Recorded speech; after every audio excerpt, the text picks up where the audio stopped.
we need to learn a lot about digital transformation.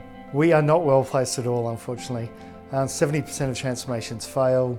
We're at second bottom in terms of the digital maturity index. It's not about tools, it's not about processes, it's about the outcome that you want to deliver to your client base and working your way back to the most appropriate tool there, be it hybrid or be it SaaS delivered.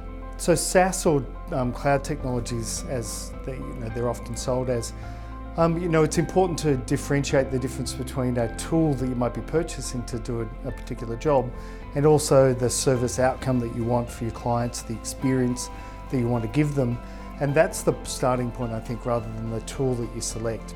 Too often we select a tool based on the vendor's promise of, an outcome and try and match that to our business needs rather than starting from the endpoint, work your way back and select the appropriate tool from that point. This market's growing by 24% a year.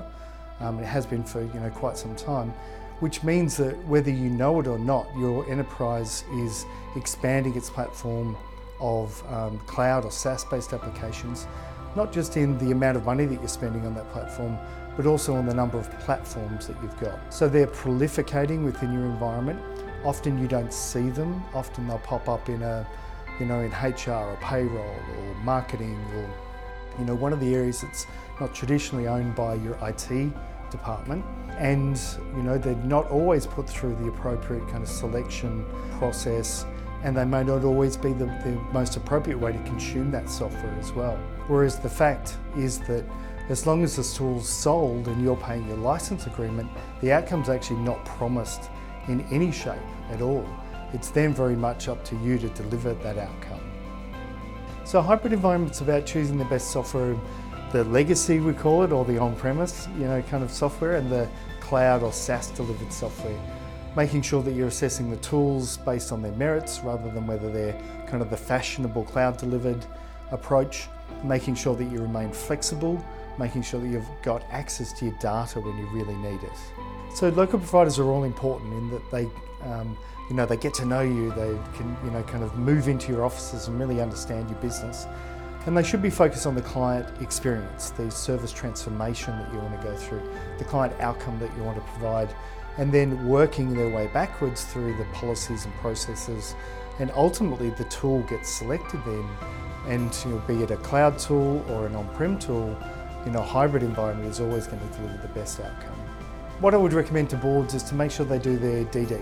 So make sure they look into the system that's been selected, make sure that they're not just selecting a tool because their competitors have selected it. Make sure that whoever's positioning that tool is really thinking about the service outcome, the service experience, and there's solid evidence to prove that service experience can be delivered. And also make sure that it's not just a straight through sell from that SaaS vendor's kind of playbook essentially. So make sure that there's good data points to say that the outcome can be achieved and that the proposal's focused on the outcome rather than the actual tool itself being sold. Secondly, I would recommend that they hold the partner's feet to the fire in terms of delivering the outcome. So make the engagement based on the company achieving the outcome, not the company consuming the software. And lastly, I would ask board members to think about in terms of selection, but it's also in terms of running the cloud-based platforms that they've got. How quickly can we get our hands on that data? If that cloud provider goes off the air tomorrow, how quickly can we stand up an equivalent solution or stand up a minimum viable solution? Or indeed, how quickly can we just lay our hands on the data? Do we have an accurate copy of the data? How old is it? All of these questions are rarely asked in my experience.